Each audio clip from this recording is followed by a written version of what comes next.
जय श्री कृष्णा, राधे राधे। मेरे सभी प्यारे भक्तों, मेरी ओर से आप सभी को राम राम। आज की हमारी कहानी है भाग्य का लिखा कभी नहीं मिटता, एक पंडित और यमदूत की एक सुंदर कथा। एक समय की बात है, एक बहुत ही ज्ञानी पंडित थे। वह अपने एक बचपन के घनिष्ठ मित्र से मिलने के लिए किसी दूसरे गांव में जा रहा था, जो कि बचपन से ही गूंगा व एक पैर से अपाहिज था।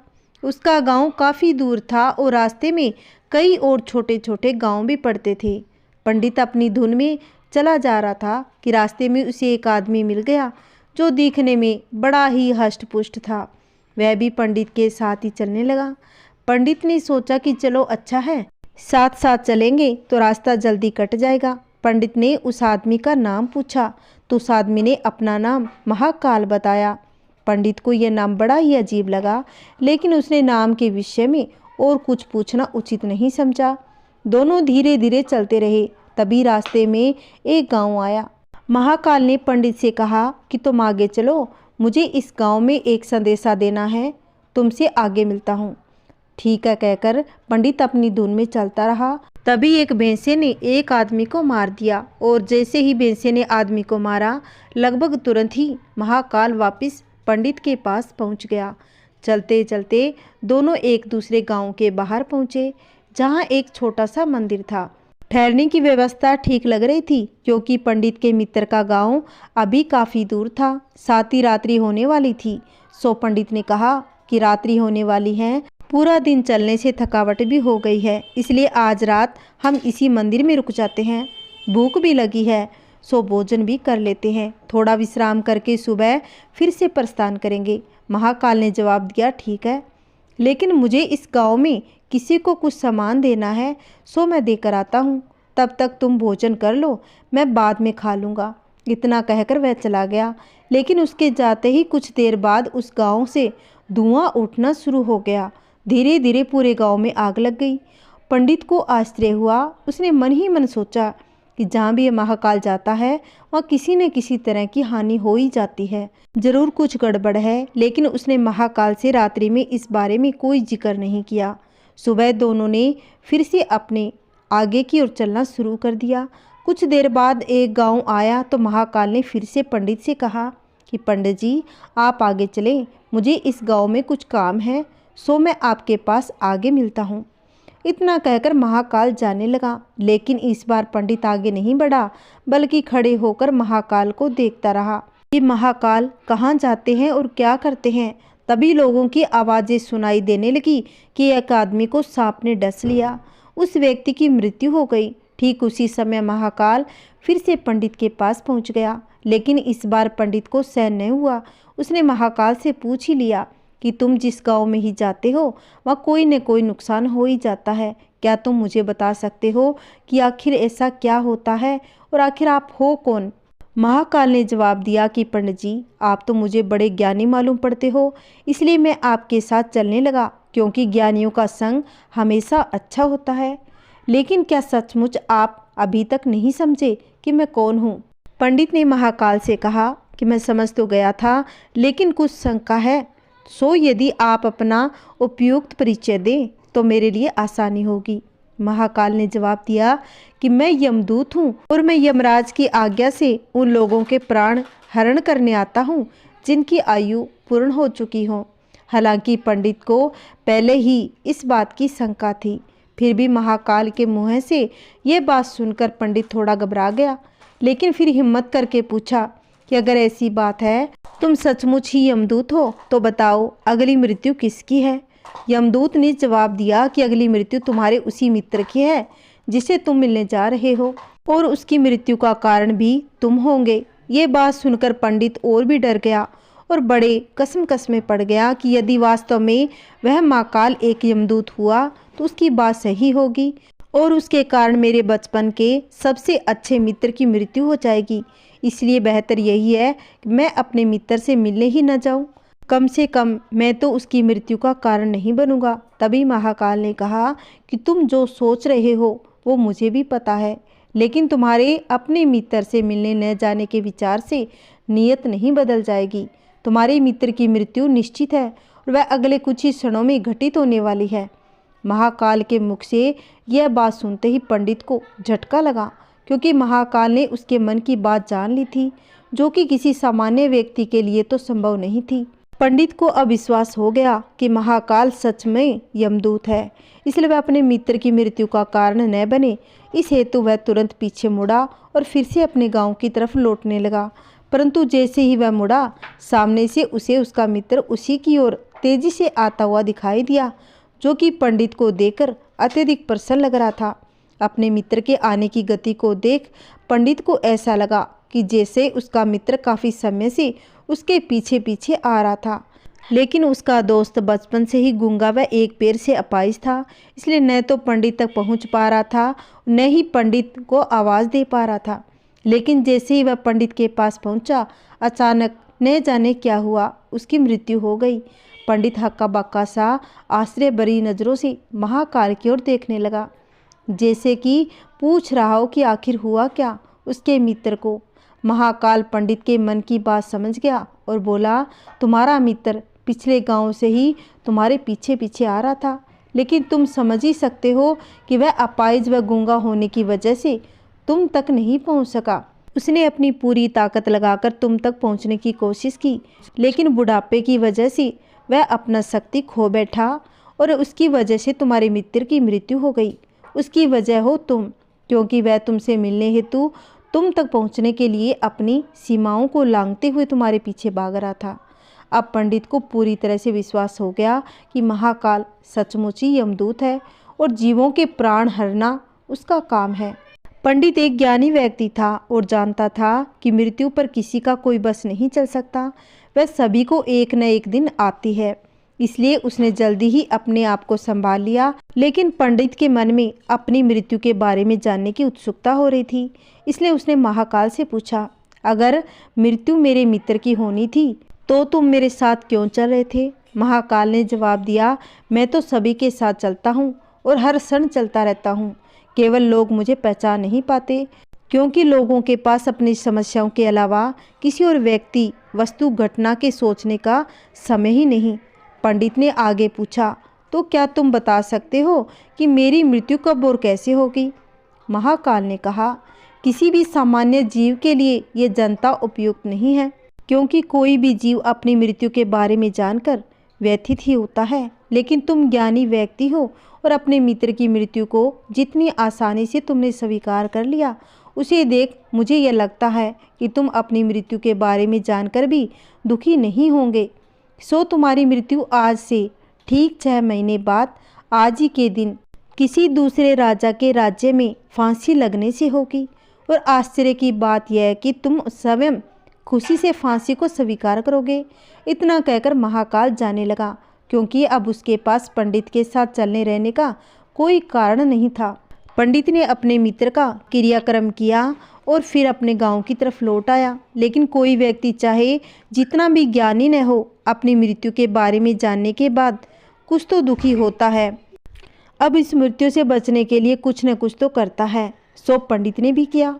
पंडित विद्वान था, इसलिए उसकी ख्याति उसके राज्य के राजा तक थी। उसने सोचा कि राजा के पास तो कई ज्ञानी मंत्री होते हैं और वे उसकी इस मृत्यु के संबंधित समस्या का भी कोई न कोई समाधान तो निकाल ही देंगे। इसलिए वह पंडित राजा के दरबार में पहुंचा और राजा को सारी बात बताई। राजा ने पंडित की समस्या को अपने मंत्रियों के साथ बांटा और उनसे सलाह मांगी। अंत में सभी की सलाह से तय हुआ कि यदि पंडित की बात सही है तो जरूर उसकी मृत्यु 6 महीने बाद होगी। लेकिन मृत्यु तब होगी जबकि वह किसी दूसरे राज्य में जाएंगे। यदि वह किसी दूसरे राज्य में जाएंगी नहीं तो मृत्यु कैसे होगी? ये सलाह राजा को भी अच्छी लगी। सो उसने पंडित के लिए महल में ही रहने और उसकी व्यवस्था कर दी। अब राजा की आज्ञा के बिना कोई भी व्यक्ति उस पंडित से नहीं मिल सकता था, लेकिन स्वयं पंडित कहीं भी आ जा सकता था, ताकि उसे ये ना लगे कि वह राजा की कैद में है। हालांकि वह स्वयं ही डर के मारे कहीं आता जाता नहीं था। धीरे धीरे पंडित की मृत्यु का समय नज़दीक आने लगा और आखिर वह दिन भी आ गया। अब पंडित की मृत्यु होनी थी। जिस दिन पंडित की मृत्यु होनी थी उससे पिछली रात पंडित डर के मारे जल्दी ही सो गया, ताकि जल्दी जल्दी वह रात और अगला दिन बीत जाए, उसकी मृत्यु टल जाए। लेकिन स्वयं पंडित को नींद में चलने की बीमारी थी और इस बीमारी के बारे में वह स्वयं भी नहीं जानता था। पंडित अपनी मृत्यु को लेकर बहुत चिंतित था और नींद में चलने की बीमारी का दौरा अक्सर ही तभी पड़ता है जब ठीक से नींद नहीं आ रही थी। सो उसी रात पंडित रात को नींद में चलने का दौरा पड़ा। वह उठा और राजा के महल से निकलकर अस्तबल में चला गया। चूँकि वह राजा का खास मेहमान था, इसलिए किसी भी पहरेदार ने उसे न तो रोका न किसी तरह पूछताछ की। अस्तबल में पहुंचकर वह सबसे तेज दौड़ने वाले घोड़े पर सवार होकर नींद की बेहोशी में ही राज्य की सीमा से बाहर दूसरे राज्य की सीमा पर चला गया। वह दूसरे राज्य के राजा के महल में जा पहुंचा और संयोग हुआ कि उस महल में भी किसी पहरेदार ने उसे नहीं रोका, न कोई पूछताछ की, क्योंकि सभी लोग रात के अंतिम पहर की गहरी नींद में थे। वह पंडित सीधे राजा के शयन कक्ष में जा पहुंचा। रानी के एक ओर उस राज्य का राजा सो रहा था, दूसरी ओर स्वयं पंडित जाकर लेट गया। सुबह हुई तो राजा ने पंडित को रानी की बगल में सोया हुआ देख राजा बड़े क्रोधित हो गए। पंडित को गिरफ्तार कर लिया। पंडित को तो खुद ही समझ नहीं आ रहा था कि वह आखिर दूसरे राज्य में और सीधे राजा के शयन कक्ष में कैसे पहुंचा, लेकिन वह उसकी सुनने वाला कोई नहीं था। राजा ने पंडित को राज दरबार में हाजिर करने का हुक्म दिया। कुछ समय बाद राजा का दरबार लगा और राजा ने पंडित को देखा।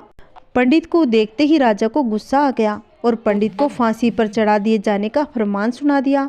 और फांसी की सज़ा सुनकर पंडित कांप गया। फिर भी हिम्मत कर उसने राजा से कहा कि महाराज, मैं नहीं जानता कि मैं इस राज्य में कैसे पहुंचा, और मैं यह भी नहीं जानता कि आपके शयन कक्ष में कैसे आ गया। आपके राज्य के किसी भी पहरेदार ने मुझे रोका क्यों नहीं, लेकिन मैं इतना जानता हूँ कि आज मेरी मृत्यु होनी थी और होने जा रही है। राजा को ये बात थोड़ी अटपटी लगी। उसने पूछा, तुम्हें कैसे पता कि आज तुम्हारी मृत्यु होनी थी? कहना क्या चाहते हो? राजा के सवाल के जवाब में पंडित से पिछले 6 महीनों की पूरी कहानी बता दी और कहा कि महाराज, मेरा क्या, किसी भी सामान्य व्यक्ति का इतना साहस कैसे हो सकता है कि वह राजा की उपस्थिति में राजा के कक्ष में रानी के बगल में सो जाए। ये तो सरासर आत्महत्या ही थी, और दूसरे राज्य से इस राज्य में आत्महत्या करने क्यों आऊँगा। राजा को पंडित की बात थोड़ी सही लगी, लेकिन राजा ने सोचा कि शायद वह पंडित मृत्यु से बचने के लिए महाकाल और अपनी मृत्यु की भविष्यवाणी का बहाना बना रहा होगा। इसलिए उसने पंडित से कहा, यदि तुम्हारी बात सत्य है और आज तुम्हारी मृत्यु का दिन है, जैसा कि महाकाल ने तुमसे कहा है, तो तुम्हारी मृत्यु का कारण मैं नहीं बनूंगा। लेकिन यदि तुम झूठ कह रहे हो तो निश्चित ही आज तुम्हारी मृत्यु का दिन है। पड़ोसी राज्य का राजा उसका मित्र था, इसलिए उसने तुरंत ही सिपाहियों के साथ दूसरे राज्य के राजा के पास पत्र भेजा। पंडित की बात की सत्यता का प्रमाण मांगा। शाम तक भेजे गए सैनिक फिर से लौटे। उन्होंने आकर बताया कि महाराज, पंडित जो कह रहा है वह सच है। दूसरे राज्य के राजा ने पंडित को अपने महल में रहने की संपूर्ण व्यवस्था कर रखी थी। पिछले 6 महीने से पंडित राजा का मेहमान था। कल रात राजा स्वयं इससे अंतिम बार इसके शयन कक्ष में मिले थे। उसके बाद ये इस राज्य में कैसे पहुंचा, इसकी जानकारी किसी को भी नहीं है। इसलिए उस राज्य के राजा के अनुसार पंडित को फांसी की सज़ा दिया जाना उचित नहीं है। लेकिन अब राजा के लिए एक नई समस्या आ गई। उसने बिना पूरी बात जाने ही पंडित को फांसी की सज़ा सुना दी थी। यदि पंडित को फांसी न दी जाएगी तो राजा के कथन का अपमान होगा। यदि राजा द्वारा दी गई सज़ा का मान रखा जाए तो पंडित की बेवजह मृत्यु हो जाएगी। राजा ने अपनी इस समस्या का जिक्र अपने अन्य मंत्रियों से किया। सभी मंत्रियों ने आपस में चर्चा कर सुझाव दिया कि महाराज, आप पंडित को कच्चे सूत के एक धागे में फांसी लगवा दें। इससे आपके वचन का मान भी रह जाएगा और सूत से धागे से लगी फांसी से पंडित की मृत्यु भी नहीं होगी, जिससे उसके प्राण भी बच जाएंगे। राजा को यह विचार बहुत ही सही लगा।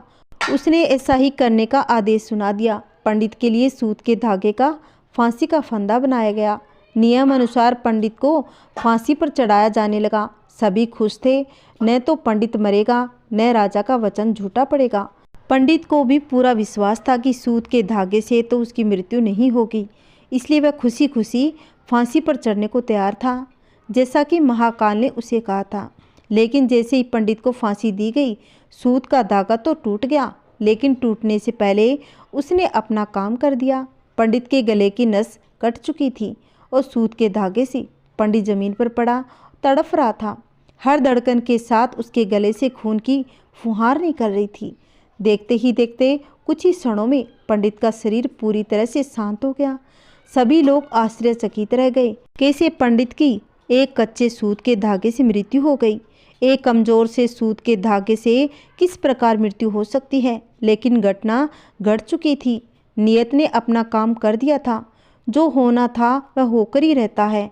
जिसकी मृत्यु जिस समय पर होनी होगी उस समय पर होकर रहेगी। जय श्री कृष्णा, राधे राधे। आइए हम राजा ने दिलाया पंडित को पैसा एक छोटी सी कहानी और सुनते हैं। एक बार एक पंडित जी ने एक दुकानदार के पास 500 रुपये रख दिए। उन्होंने सोचा कि जब मेरी बेटी की शादी होगी तो मेरे काम आ जाएंगे, तब मैं उनसे पैसे ले लूँगा। कुछ सालों के बाद जब बेटी सयानी हो गई तो पंडित जी उस दुकानदार के पास गए, लेकिन दुकानदार ने मना कर दिया और बोला, आपने कब मुझे पैसे दिए थे? क्या मैंने कुछ लिख कर दिया है? पंडित जी उस दुकानदार की इस हरकत से बहुत ही परेशान हो गए और बड़ी चिंता में डूब गए। फिर कुछ दिनों के बाद पंडित जी को याद आया कि क्यों न राजा को इस बारे में शिकायत कर दूं, ताकि वे कुछ फैसला कर देंगे और मेरा पैसा मेरी बेटी के विवाह के लिए मिल जाएंगे। फिर पंडित जी राजा के पास पहुँचे, अपनी फरियाद सुनाई। राजा ने कहा, कल हमारी सवारी निकलेगी और तुम उस दुकानदार की दुकान के पास ही खड़े रहना। दूसरे दिन राजा की सवारी निकली। सभी लोगों ने फूल मालाएं पहनाई, किसी ने आरती उतारी। पंडित जी उसी दुकान के पास खड़े थे। जैसे ही राजा ने पंडित जी को देखा तो उसने उन्हें प्रणाम किया और कहा, गुरुजी आप यहाँ कैसे? आप तो हमारे गुरु हैं, आइए इस बग्गी में बैठ जाइए। वो दुकानदार ये सब देख रहा था। उसने भी आरती उतारी और राजा की सवारी आगे बढ़ गई। थोड़ी दूर चलने के बाद राजा ने पंडित जी को बग्गी से नीचे उतार दिया और कहा, पंडित जी हमने अपना काम कर दिया, अब आगे आपकी किस्मत। उधर वो दुकानदार यह सब देखकर हैरान रह गया कि पंडित जी के तो राजा से भी बहुत अच्छी साठगांठ है, कहीं वे मेरा कबाड़ा न कर दे। दुकानदार ने तत्काल अपने मुनीम को पंडित जी को ढूंढ कर लाने को कहा। पंडित जी एक पेड़ के नीचे बैठकर कुछ विचार विमर्श कर रहे थे। मुनीम जी बड़े ही आदर के साथ उन्हें अपने साथ ले आए। दुकानदार ने आते ही पंडित जी को प्रणाम किया और बोला, पंडित जी मैंने काफ़ी देर देखने के बाद खातों में पाया कि खाते में आपका 500 रुपये जमा है। पिछले 10 सालों में ब्याज के बराबर 1000 रुपये हो गए। पंडित जी आपकी बेटी भी तो मेरी बेटी जैसी है, 1000 रुपये आप मेरी तरफ से ले जाइए और बेटी की शादी में लगा दीजिए। इस प्रकार दुकानदार ने पंडित जी को पैसे दिए और बड़े ही प्रेम के साथ विदा किया। जय श्री कृष्णा, राधे राधे। मेरे सभी प्यारे भक्तों, मेरी कहानी आपको कैसी लगी? आशा करती हूँ कि आपको पसंद आई होगी। अगर पसंद आई है तो अपने दोस्तों में शेयर करें और वीडियो को लाइक करें और कमेंट में जय श्री कृष्णा अवश्य लिखें। अगर आपने मेरे चैनल को अभी तक सब्सक्राइब नहीं किया है तो प्लीज़ मेरे चैनल को सब्सक्राइब कर लो, जिससे आने वाली वीडियो की नोटिफिकेशन आपको मिल जाएगी। जय श्री कृष्णा, राधे राधे। मेरे सभी प्यारे भक्तों पर भगवान की कृपा सदा सर्वदा बनी रहे। जय श्री कृष्णा, राधे राधे।